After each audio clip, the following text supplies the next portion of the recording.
Êxodo, capítulo 5, nós vamos ler do versículo 1 ao 3. Êxodo, capítulo 5, versos 1 ao 3. Depois foram Moisés e Arão e disseram a Faraó: assim diz o Senhor, o Deus de Israel: deixa ir o meu povo, para que me celebre uma festa no deserto. Mas Faraó disse: quem é o Senhor, cuja voz eu ouvirei para deixar ir Israel? Não conheço o Senhor, nem tampouco deixarei ir Israel. E eles disseram: o Deus dos hebreus nos encontrou. Portanto, deixa-nos agora ir caminho de 3 dias ao deserto, para que ofereçamos sacrifícios ao Senhor, e ele não venha sobre nós com pestilência ou com espada. Amém? Eu quero salientar 3 partes importantes desses 3 versículos que nós acabamos de ler. No versículo 1, a Bíblia fala assim, deixa ir o meu povo. No versículo 2, a Bíblia diz: nem tampouco deixarei ir o teu povo. E no versículo 3, a Bíblia fala: porque o nosso Deus nos encontrou. O que eu quero dizer aqui nesta noite, igreja? Nós estamos diante da mesa do Senhor, a Santa Ceia, o corpo, o sangue de Jesus, que a Bíblia fala que nos libertou, nos tirou da escravidão, do medo e do pecado, nos dando direito à salvação através da graça, através da misericórdia de Deus, através de um sacrifício que não é nosso, mas foi de Cristo. Não fomos nós que morremos na cruz, mas o próprio Filho de Deus. Não fomos nós que pagamos o preço pelos nossos pecados, mas Ele veio em forma de homem. Vou até mudar a forma de colocação, mas Ele veio, se humilhou em forma de homem, para pagar o preço pela minha e pela sua vida. Então nós somos livres. Mas o inimigo quer nos deixar ir, igreja? Não quer nos deixar ir. Mas nesta noite Jesus quer ter um encontro com cada um de nós e nos libertar daquilo que tem nos escravizado, daquilo que tem nos mantido presos, daquilo que há tanto tempo tem negociado com as nossas vidas a ponto de nos manter num lugar ruim e nós ficarmos ali. E eu sempre falo isso, principalmente quando eu estou ensinando alguém, que a prisão de Satanás, a prisão do nosso adversário é uma prisão onde a porta, onde a cela está aberta. Ou seja, basta você ir lá e sair. Basta você tomar a decisão de falar assim: eu não quero mais isso para a minha vida. E você vai conseguir sair daquela situação. Mas muitas vezes o inimigo tem nos iludido. O inimigo tem usado de artimanhas para nos manter presos. E eu quero ler algumas situações para vocês. Isaías capítulo 31, verso de número 1. Abra comigo aí, Isaías 31, verso de número 1.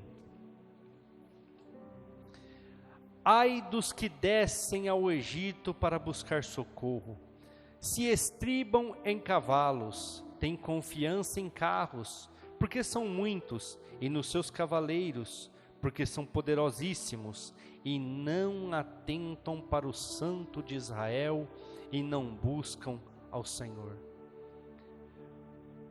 O que Deus está falando aqui através da vida do profeta Isaías? Nós muitas vezes buscamos segurança naquilo que nós vemos. Por que as pessoas buscavam o auxílio do Egito? Porque eles tinham cavaleiros poderosíssimos, homens que montavam cavalos de forma poderosíssima, e cavalos poderosíssimos, ou seja, vamos resumir de uma forma que você entenda, eles tinham armas nucleares, eles tinham um grande exército poderoso. E muitas vezes nós deixamos a incredulidade entrar nas nossas vidas. Por quê? O que fala o final do versículo? E não buscaram no Senhor. Assim é as nossas vidas, igreja.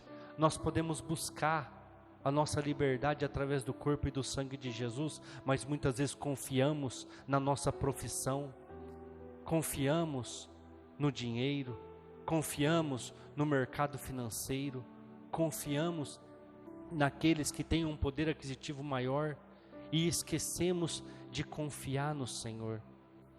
Eu quero dar alguns exemplos de pessoas que desceram ao Egito. E rapidamente eu vou parafrasear as circunstâncias e aquilo que foram as consequências nas vidas desses personagens por terem descido ao Egito. O primeiro personagem que eu quero falar para vocês, Abraão. Abraão, no momento de fome que teve na terra prometida, onde ele havia deixado Ur dos Caldeus para ir para essa terra, ele desceu ao Egito para buscar comida, para buscar alimento. Mentiu dizendo que a sua esposa era sua irmã. Deus puniu Faraó por essa situação, porque ele a tomou como esposa. E a hora que ele descobriu que aquela punição era devido a essa mentira, ele manda Abraão embora e dá para eles Agar. E o que acontece, igreja? Abraão se deita com Agar, gera Ismael, atrai uma consequência muito complicada para o povo judeu, que existe até hoje, que são a briga entre judeus e palestinos. Tudo por quê? Porque desceu no Egito. Ah, mas ele ia morrer de fome, pastor. Não ia, porque Deus iria sustentá-lo. Outra pessoa, eu vou de forma rápida, porque hoje tem ceia, então a gente não pode demorar. Israel, no caso o próprio Jacó, também desceu para o Egito. No momento de fome, no momento de escassez, o seu filho José havia sido vendido como escravo, agora era líder lá no meio do Egito. E Israel, ou Jacó, desce com 70, a Bíblia é muito clara, 70 pessoas entram no Egito e são escravizadas, aprendem a idolatria e se apegam aos melões e aos pepinos. E trouxe uma consequência de 434 anos de escravidão. E mais, quando eles saem da terra do Egito, uma caminhada de 11 dias até a terra prometida, eles não conseguem confiar, eles não conseguem acreditar, e todos conhecem bem a história, 12 espias são enviados, e somente 2 voltam com uma visão positiva, com uma visão clara de que Deus iria dar vitória, que é Josué e Calebe, enquanto os outros 10 duvidam, devido ao tamanho das pessoas, devido à força que eles tinham. E então eles andam 40 anos no deserto, peregrinando em volta da terra prometida, sem conseguir enxergar ela. Descer ao Egito, igreja, muitas vezes é ficar rodando em volta da promessa e não conseguir enxergar ela. Sabe por quê? Porque o Egito é um lugar de escravidão. O Egito é um lugar aonde o inimigo, o adversário não quer te libertar para que você veja as oportunidades que tem na sua vida, na sua frente. E por último, eu quero ler com vocês 1 Reis capítulo 1, 1 Reis capítulo 3, versículo 1, perdão. 1 Reis capítulo 3, versículo 1. E Salomão se aparentou com Faraó, rei do Egito, tomou a filha de Faraó e a trouxe à cidade de Davi, até que se acabasse de edificar a sua casa, e a casa do Senhor, e a muralha de Jerusalém em roda. Por que Salomão se casou com a filha de Faraó? Para ter uma aliança militar, para ter segurança. Enquanto seu pai escreveu uns salmos dizendo, uns confiam em carro, outros em cavalos, mas eu confio no meu Deus, o Senhor dos exércitos. O filho dele buscou alianças, há quem diga que Salomão perdeu a salvação por causa disso. Eu não acredito, porque eu acredito num Deus de misericórdia. Mas Salomão morreu na sua velhice, bem debilitado e sofrendo as consequências destas alianças. Porque foi através da vida de Salomão que entrou a idolatria em Israel. Salomão, através deste casamento, trouxe ídolos, imagens de esculturas para dentro da terra dos judeus. E tudo por quê, igreja? Porque buscou segurança. Muitas vezes nós temos buscado a segurança em lugares errados. Muitas vezes nós temos deixado o certo pelo duvidoso. E tudo porque nós achamos que aquilo é uma segurança para as nossas vidas. Agora eu quero dar alguns exemplos para vocês de pessoas que escaparam do Egito, que não ficaram no Egito.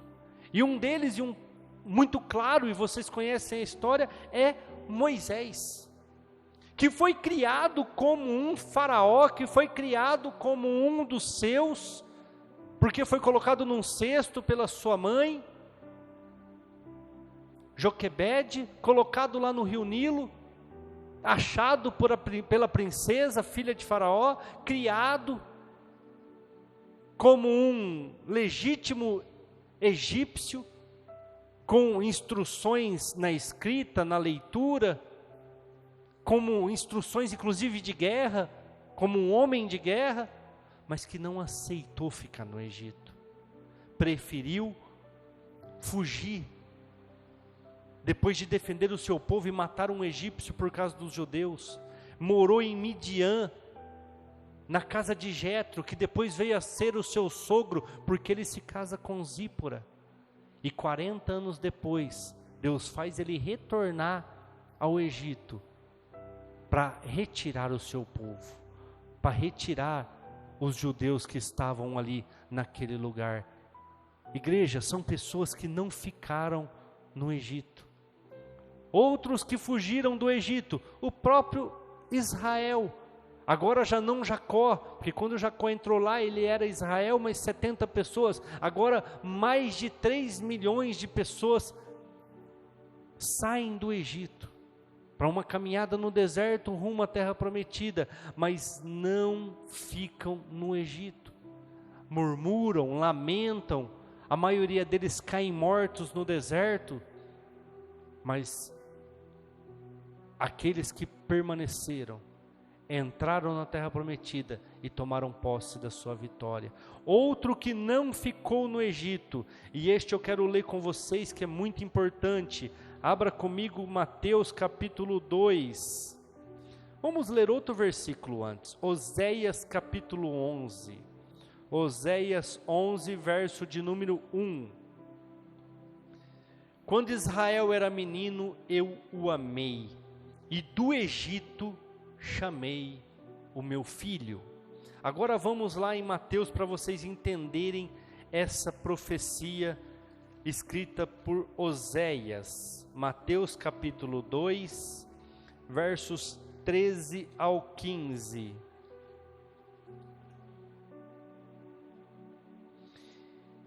E tendo-se eles retirado, eis que o anjo do Senhor apareceu a José em sonhos, dizendo: levanta-te, toma o menino e sua mãe e foge para o Egito.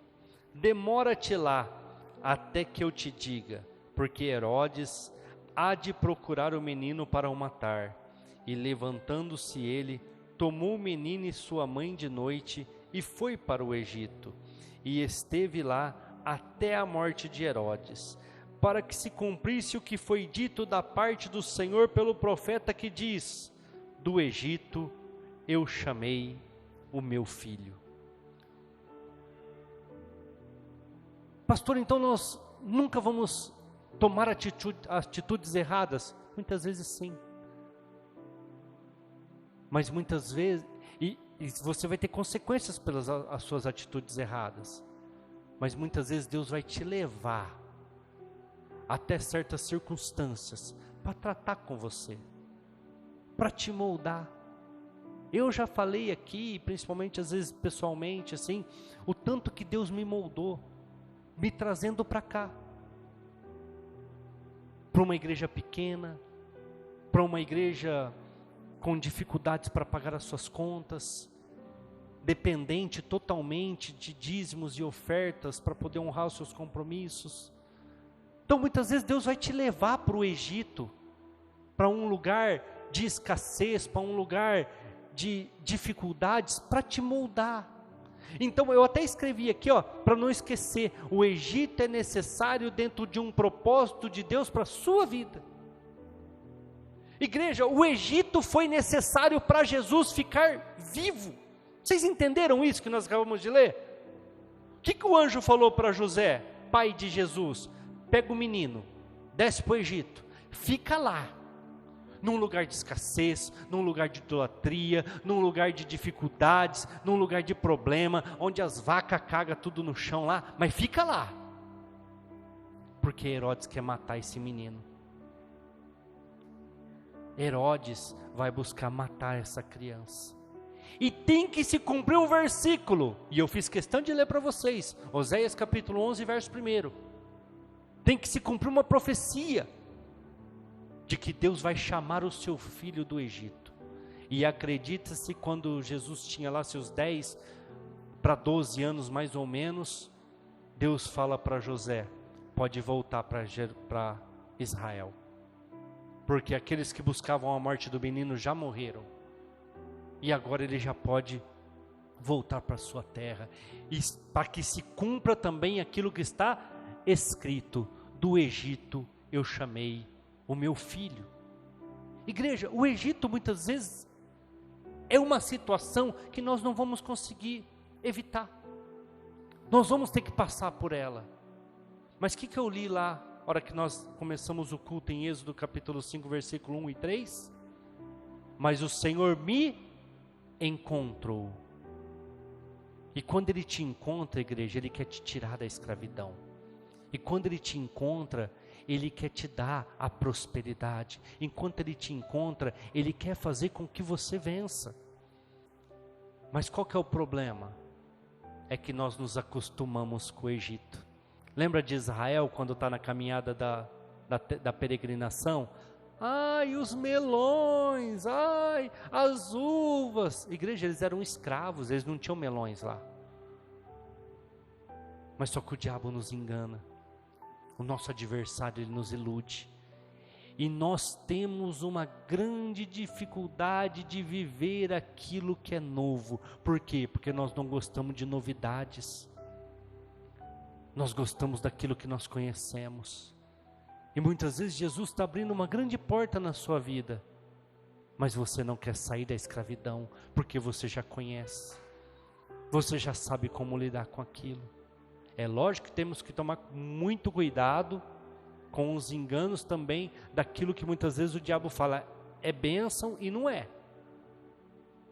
Mas igreja, na maioria das vezes, Jesus quer nos tirar da escravidão do Egito e nós optamos por ficar. Eu quero ler 7 oposições do nosso adversário para que nós permaneçamos presos, para que nós permaneçamos escravizados.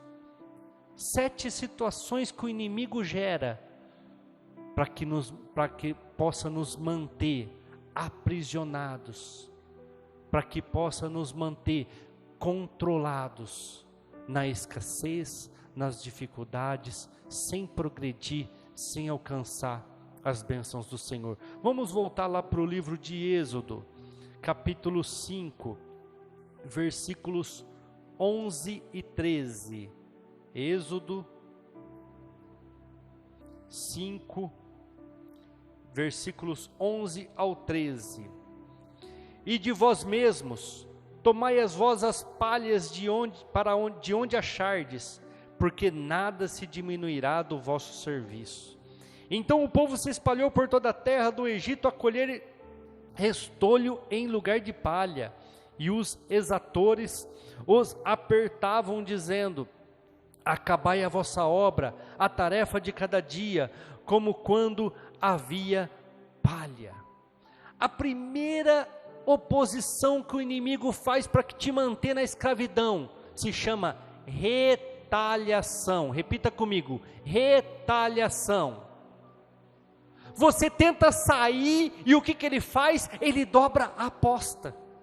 Você tenta se desvencilhar daquilo, mas ele piora a tua situação, e você pensa o quê? Não é para mim sair. Igreja, Deus está tentando tirar aquele povo do Egito, Deus está tentando livrar aquele povo da escravidão. O que o inimigo faz? Dobra o serviço deles, traz mais dificuldade. Olha, nós trazíamos a palha, vocês faziam os tijolos. Agora que vocês querem ir embora, nós não vamos mais trazer a palha. Vocês vão ter que sair durante o dia, procurar a palha, fazer os tijolos e não diminuir a produção. Para vocês aprender que aqui é o lugar de vocês. Igreja, o inimigo ele não quer te soltar. Então o que ele vai fazer? Ele vai retalhar. Ele vai tentar aumentar a pressão. Aí você pode, e eu já ouvi isso como pastor, como líder, infinitamente, várias vezes, múltiplas vezes.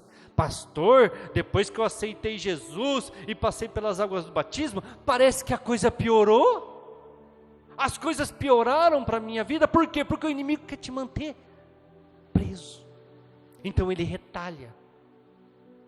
Eu sempre dou esse exemplo, e é um exemplo muito ruim de se dar, mas é um exemplo verdadeiro, porque eu vivi isso quando era criança.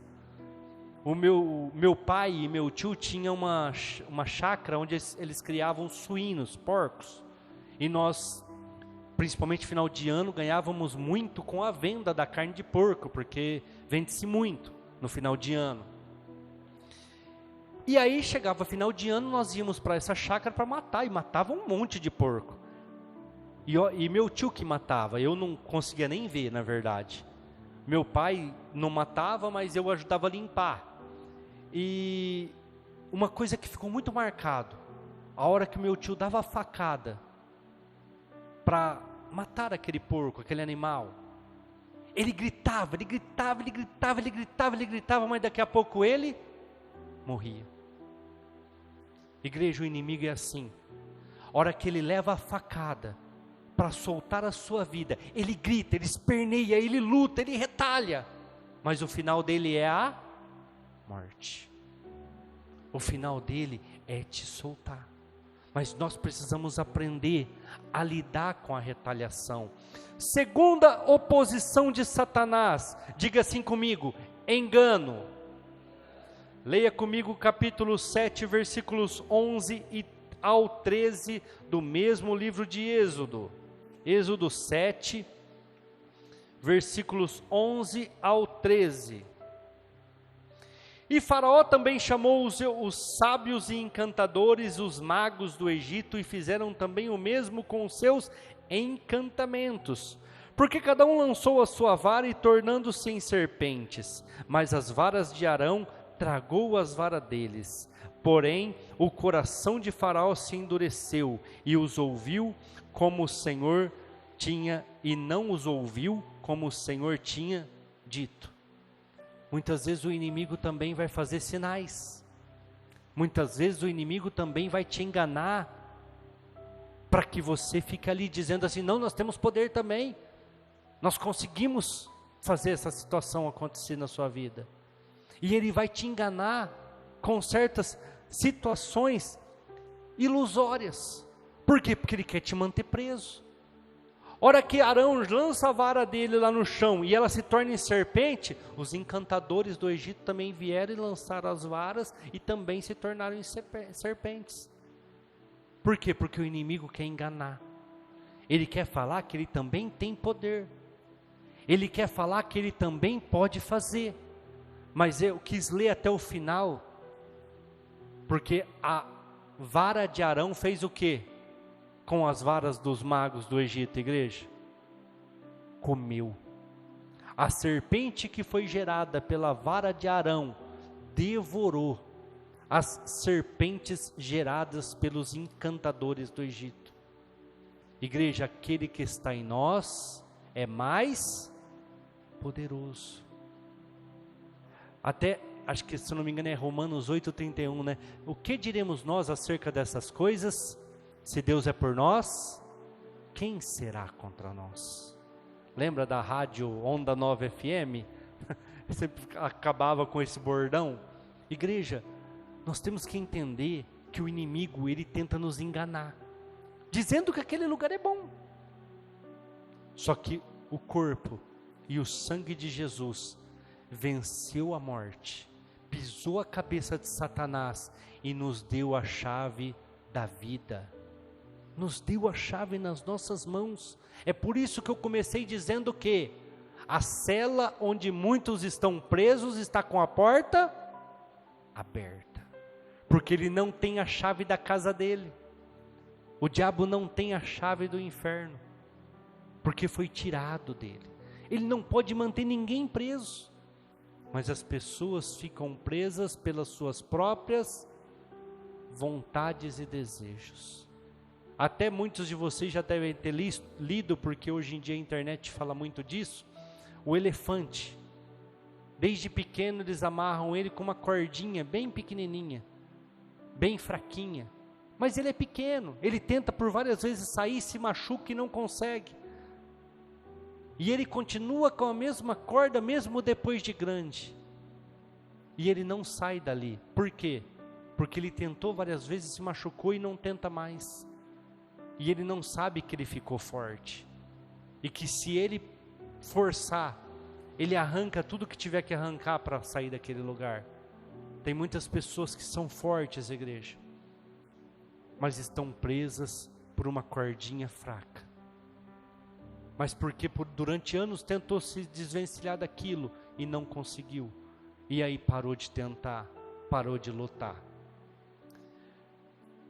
Terceira oposição de Satanás para que nós não saiamos e não conquistemos a nossa liberdade está no capítulo 8 de Êxodo, versículos 1 ao 7. Depois disse o Senhor a Moisés: entra Faraó e dize-lhe, assim diz o Senhor, deixa ir o meu povo para que me sirva, e se recusardes deixá-los ir, eis que ferirei com rãs todos os teus termos, o rio criará rãs, virão à tua casa, ao teu dormitório, sobre a sua cama, a casa dos seus servos, sobre o seu povo, os teus fornos, as tuas amassadeiras. As rãs subirão sobre ti, e sobre o teu povo, e sobre todos os teus servos. Disse mais o Senhor a Moisés: dize a Arão, estende a tua mão com a tua vara sobre as correntes, sobre os rios e sobre os tanques, e faze subir rãs sobre toda a terra do Egito. E Arão estendeu a mão sobre as águas do Egito, e subiram rãs e cobriram a terra do Egito. Então os magos fizeram os mesmos com os seus encantamentos, e fizeram subir rãs sobre a terra do Egito. A terceira oposição, igreja, sinais. Deus tirou o lugar de Lúcifer dos céus. Deus tirou o lugar de 1/3 dos anjos que seguiram Lúcifer na rebelião contra os céus, dos céus. Deus tirou a salvação deles, porque eles pecaram com um corpo glorificado, não igual nós que pecamos com um corpo carnal, corpo falho, um corpo pecador. Eles pecaram com um corpo de luz, então eles não têm direito à salvação. Mas em nenhum lugar a Bíblia diz que Deus tirou a astúcia de Satanás. Nenhum lugar a Bíblia diz que Deus tirou a sabedoria de Lúcifer.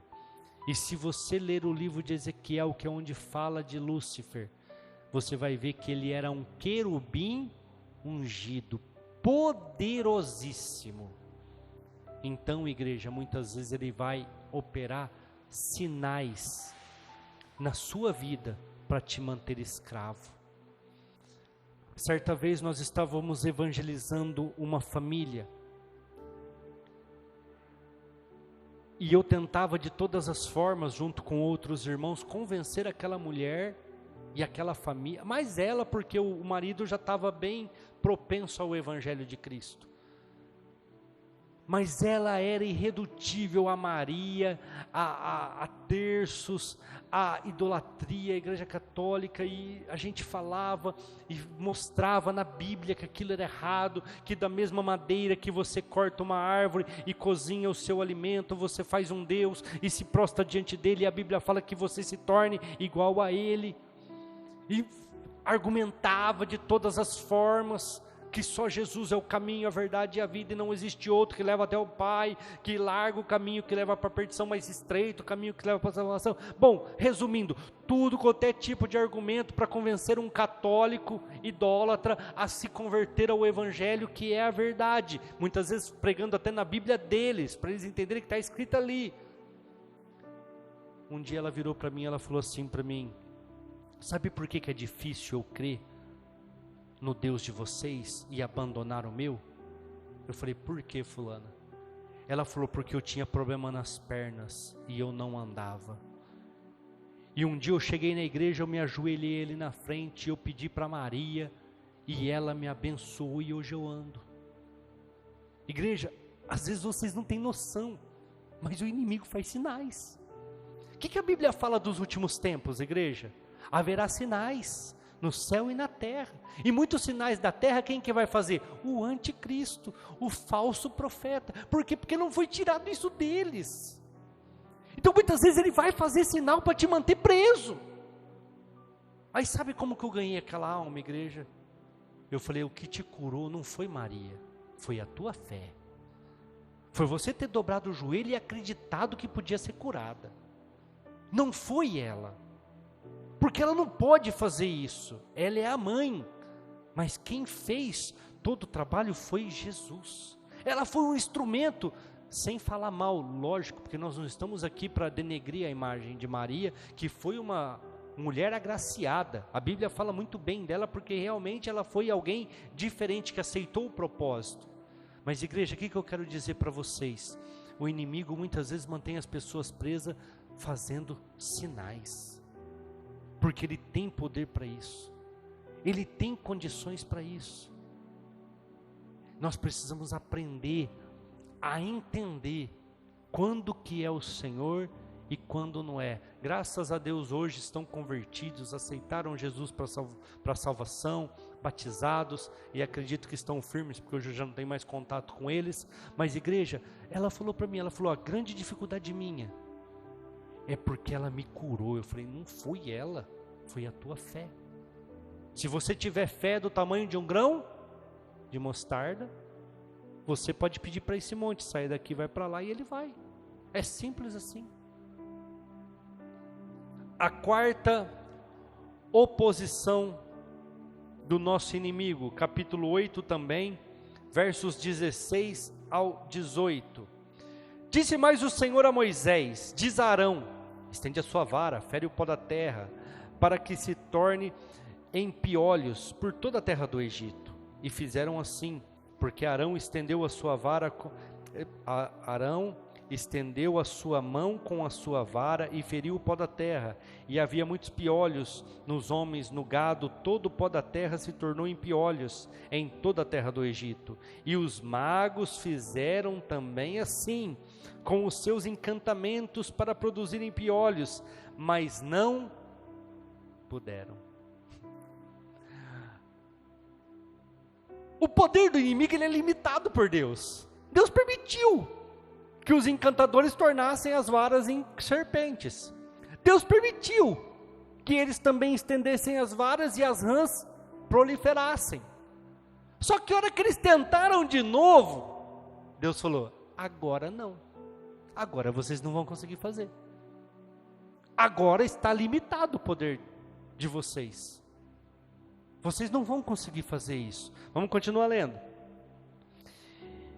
E os magos fizeram também assim com os seus encantamentos para produzirem piolhos, mas não puderam. E havia piolhos nos homens e no gado. Então disseram os magos a Faraó: isto é o dedo de Deus. Chega uma hora que o inimigo tem que reconhecer. Porém, o coração de Faraó se endureceu. Diga assim comigo: a quarta oposição do inimigo para nos manter presos é a obstinação. Fala alto, obstinação. O que é uma pessoa obstinada, igreja? É o burro persistente.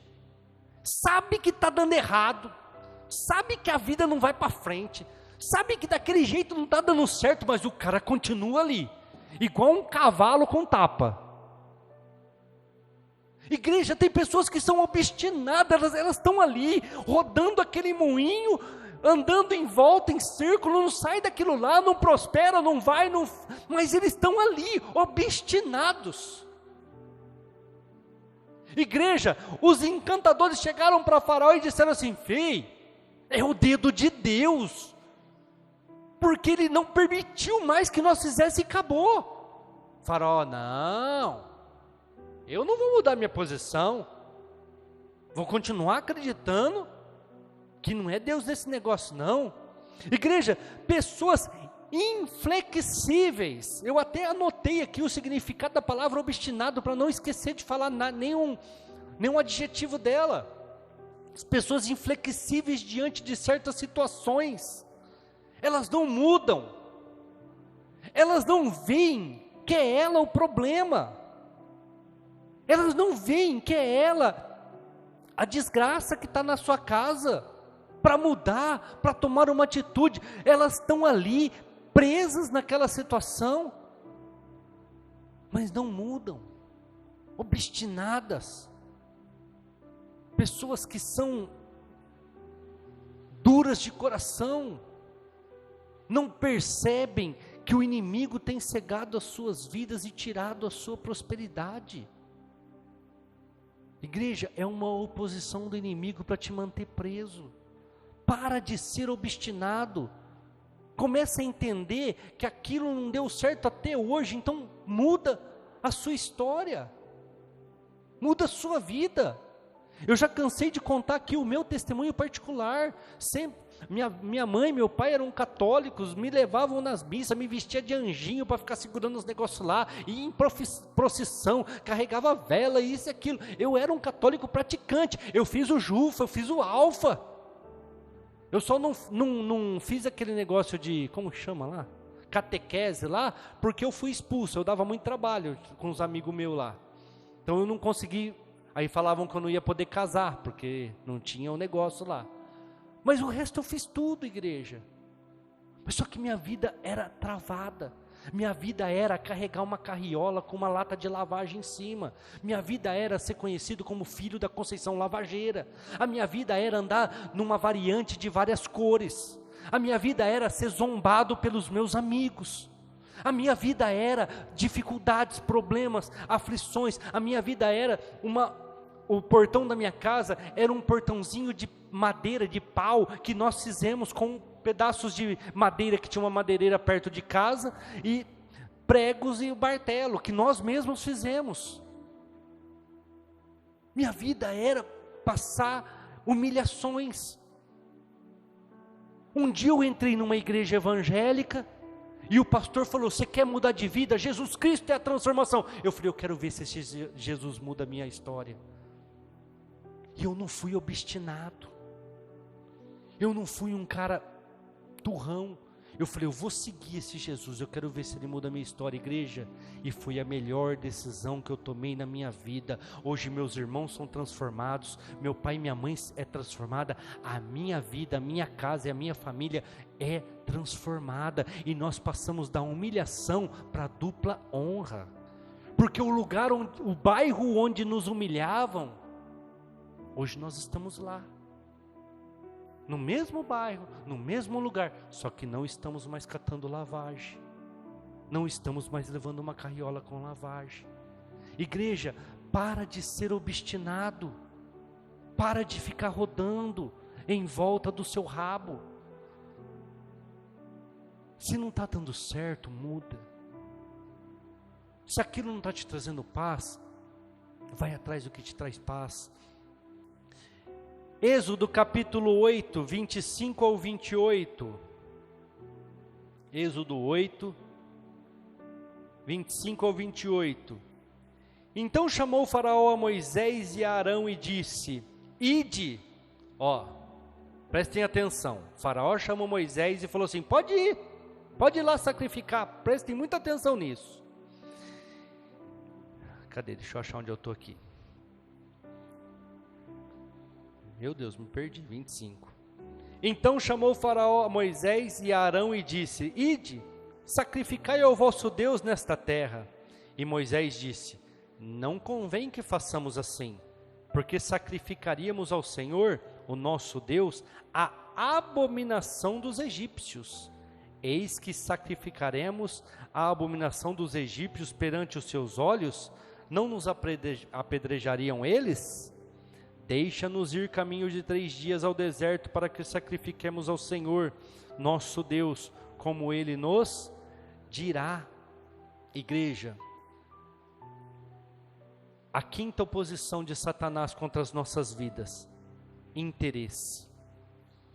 O inimigo, a hora que ele vê que você enxergou a luz e que você está saindo daquela escravidão, ele tenta negociar. Aqui, Faraó tenta negociar: pode ir, mas não precisa andar 3 dias, sacrifica aqui na terra do Egito mesmo. O inimigo, ele tenta te atrapalhar. Por quê? Se Moisés e Arão aceitam aquela situação, eles seriam mortos, porque os animais no Egito são sagrados, e o sacrifício para Israel é o que, igreja? Alguém lembra? Degolar os animais, oferecer o seu sangue e a sua carne como expiação, ou seja, queimados. O que os egípcios iam fazer? Matar eles, porque não se pode fazer aquilo, os animais são sagrados. Igreja, o que eu quero chamar a tua atenção aqui? A hora que o inimigo percebe que você enxergou a luz, ele vai tentar um acordo com você. Ele vai tentar fazer algo com você para interesse dele, não seu. E ele vai te propor algo que, se você não estiver atento, vai te trazer a morte.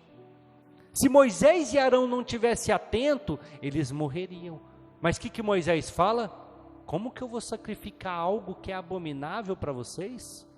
Como que eu vou fazer algo que é abominável para vocês? Eu preciso ir caminho de 3 dias. Ou seja, eu preciso estar bem longe quando eu fizer isso.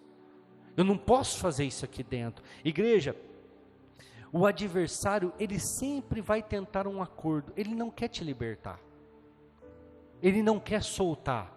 Como diz um ditado popular, ele não quer largar o osso. É que nem os nossos políticos. Eles querem sair de onde eles estão? Eles querem deixar o poder? Não, ganha muito, é muita propina, é muito dinheiro. Você acha que eles querem sair dali? Eles fazem de tudo para se manter ali. Igreja, o inimigo é assim. Você acha que ele quer deixar a sua vida? Você acha que ele quer deixar a sua família? Ele quer te manter escravizado, e para isso, muitas vezes, ele vai tentar fazer um acordo. Sexta oposição, Êxodo capítulo 10, versículos 7 e 8. E os servos de Faraó disseram-lhe: até quando este nos dá de ser por laço? Deixa ir os homens, para que sirvam ao Senhor seu Deus. Ainda não sabes que o Egito está destruído? Então Moisés e Arão foram levados outra vez a Faraó, e ele lhe disse-lhe: ide, servi ao Senhor vosso Deus. Quais são os que hão de ir? Sexta oposição de Satanás: ele tenta dividir a família, ele tenta dividir a sua casa. O que Faraó falou? Pode ir, mas não vão todos, vão só os homens. Certa vez, em 2013, eu comprei passagens para ir para Israel, e eu vendi um carro para comprar essas passagens, porque eu comprei para mim, para Simone, e na época só tinha a Emanuele. A Emanuele tinha a idade da Rafaela hoje. E um irmão da igreja chegou em mim e falou assim: não, você é louco, vender um carro para comprar as passagens? Não, eu vou sozinho. minha família, minha esposa e meus filhos vão ficar. Eu falei, amigo, mas como assim? Você não vai levar sua família? Você tem condições? Não, mas eu não vou levar, eu não vou gastar tudo isso de dinheiro para essa viagem. Eu falei, cara, mas quem vai ser o seu adversário para essa viagem? Não é o diabo não, é a tua própria esposa, porque ela quer ir. Você acha que ela não quer fazer uma viagem dessa? Não, mas ela vai na outra vez. Eu vou agora, ela vai na outra vez. Eu não vou fazer igual o senhor fez aí de vender um carro para levar a sua família. Eu falei, olha, se for para mim ir e a minha família ficar, então nem eu vou. Eu também fico. Se vai um, vai todos. Não, então fica à vontade, é minha posição, essa é a tua, tudo bem. Resumindo, eu fui para Israel, ele não foi. Sabe por quê, igreja? Porque a casa dividida não subsistirá. Quem que ensinou isso? É os ensinamentos do pastor Júnior? Não, Jesus. Não dá para dividir a casa. Mas as pessoas, elas negociam com Satanás, com a sua oposição, e muitas vezes permitem a divisão. Igreja, um dia um pastor falou uma besteira no altar lá, e a Simone ficou doida, porque falou a respeito dos familiares dela. O que ela fez? Ela parou de ir na igreja. E eu era diretor do diaconato da igreja, e outra igreja, não a que eu vim agora. Aí eu cheguei no pastor depois de 2 semanas, falei assim, olha, estou deixando a igreja, estou me mudando lá para o Jaguaré, porque a minha esposa não vem mais. Mas que homem que é você que deixa a esposa mandar em você? Eu falei, eu sou o homem que não divide a casa. Se a minha esposa não está bem aqui, porque o senhor falou bosta lá em cima, então eu também não posso estar aqui. Vai ficar falando mal de mim para os outros? Eu falei, não vou falar. Eu esquece. Mas só que não dá mais para mim ficar aqui, porque a minha esposa não está comigo, e eu tenho que estar onde ela está. Agora, se você tem uma rincha lá com a tia dela, com isso, com aquilo, o que o senhor tinha que falar em cima do altar? Agora ela não quer vir mais, e eu estou seguindo com ela para outro lugar. Não estou abandonando Jesus, estou saindo daqui. A mesma coisa na outra igreja. Vai lá, engravida a minha cunhada, acontece todo aquele rolo, e querem que a gente fique lá falando, não, se a minha família não está aqui, eu também não posso estar aqui. Se a minha família não está bem aqui, eu também não posso estar bem aqui, porque a casa dividida não subsistirá. Vou passar dificuldades, vou ter que começar tudo de novo, não sei para onde eu vou, amém. Mas só que eu não posso ficar num lugar dividido. Eu não posso ficar num lugar onde a casa está dividida. Igreja, Satanás, ele é astuto. A hora que ele vê que ele está perdendo, ele tenta dividir. O que ele fez com o faraó? Permita que vá os homens, mas segure as crianças, segure as mulheres. Muitas vezes é assim. Permita que o homem cresça, mas esnoba a esposa, esnoba as crianças. Permita que a mulher ganhe bem, e ela esnobe o marido, esnobe os filhos. Aí, igreja, o que acontece no final? Todo mundo perde, porque a casa dividida não subsiste. Igreja, é o que o inimigo quer, ele quer divisão. Ele não quer que as pessoas se unam. Quando eu me converti ao evangelho dessa forma que eu contei agora há pouco, que eu fiz um compromisso com o Senhor, vamos ver se o Senhor consegue mudar a minha vida então, eu vou vir para cá, eu vou ser evangélico. Aquilo que eu mais criticava e zombava nos meus amigos antes de ser cristão, era o crente da bunda quente, tudo quanto é piada de crente eu fazia.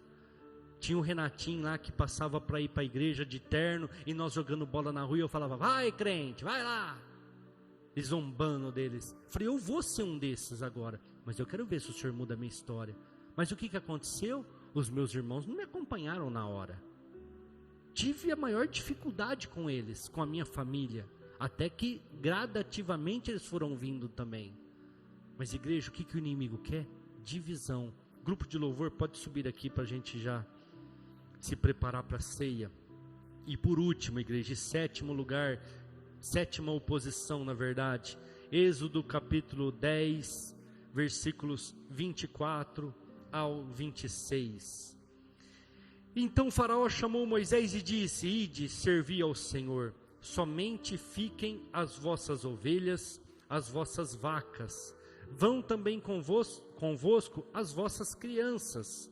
Moisés, porém, disse: tu também darás em nossas mãos sacrifícios e holocaustos, que ofereçamos ao Senhor o nosso Deus, e também o nosso gado há de ir conosco, nem uma unha ficará, porque daquele havemos de tomar para servir ao Senhor o nosso Deus, porque não sabemos com que havemos de servir ao Senhor, até que cheguemos lá. O inimigo muitas vezes ele vai permitir que você saia da escravidão, mas ele quer reter a sua prosperidade. Ele quer reter aquilo que você conquistou. Mas o que Moisés falou? Nada vai ficar. Tudo vai comigo. As vacas, as ovelhas, aquilo que é nosso, vai com a gente. Não vai ficar nada. Muitas vezes, para satisfazer certas pessoas, nós permitimos que o adversário retenha a nossa prosperidade, igreja. Que o adversário roube o nosso ganho, o nosso salário. Não deve ser assim. É meu, eu quero. Nem que for o último centavo, é meu e eu quero. Estou saindo dessa escravidão, estou levando comigo a minha prosperidade. Aquilo que é meu eu vou levar. Não vai ficar nem uma unha. Por quê? Porque o adversário, ele retalha, ele engana, ele faz sinais, ele é obstinado, ele tem interesses, ele quer dividir e, por último, ele quer reter a sua prosperidade. Mas Jesus quebrou todas as cadeias. A Bíblia fala que Jesus, ao ressuscitar, pisou a cabeça de Satanás. Ele não pode reter a sua prosperidade. O que eu estou querendo dizer com isso, igreja? Se eu sair daqui, eu não vou prosperar. Vai. Porque a prosperidade não é o lugar, é a pessoa. A prosperidade não está no lugar, está com a pessoa. A prosperidade está em pessoas e não em lugares. Aquilo que é teu, o diabo não pode roubar. Aquilo que é teu, o diabo não pode tirar. Ele pode tirar a tua fama, ele pode tirar o seu dinheiro, a sua saúde, ele pode tirar várias coisas, mas o dom que Deus te deu, ele não pode tirar. E a hora que acontecer, como nós lemos lá em Êxodo capítulo 5, versículo 1 ao 3, o nosso Deus nos chamou. Tudo aquilo que era contrário vai se virar em seu favor para a tua prosperidade. Não podem te roubar. Moisés vira para ele e fala: você não vai reter nada. O que é meu, nós vamos levar. Nenhuma unha vai ficar. Os gados, as ovelhas, as crianças, nós vamos sair com tudo. E não sei se vocês conhecem a história completa. Quando morrem os primogênitos, eles estão vivendo o luto de ter que enterrar os seus filhos.